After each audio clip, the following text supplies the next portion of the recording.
మరి ఈ మకర రాశిలో ఉండవలసిన వాళ్ళకి ఆదాయము ఖర్చు, ఆదాయములో 8, ఖర్చులో 14.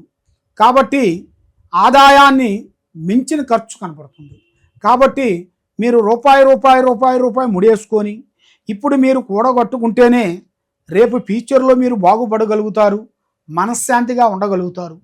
ఏం పర్వాలేదులే, ఈ 5,000 మన చేతిలో ఉన్నాయిలే, ఎంజాయ్ చేస్తాంలే అనుకుంటే ఇక వాడి జీవితం అంతా ఎంజాయ్లో నుంచి వాడికి అదో గతి పాలైపోతాడు.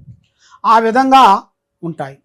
మరి జీవిత యోగంలో నక్షత్రంలో చూసుకుంటే వీళ్ళకి స్థాన ఫలితం అనగా ఇల్లు, ఒక స్థానం కట్టుకోవాల్సిన యోగము వీళ్ళ జాతకంలో అతి దగ్గరలోనే కనబడుతుంది.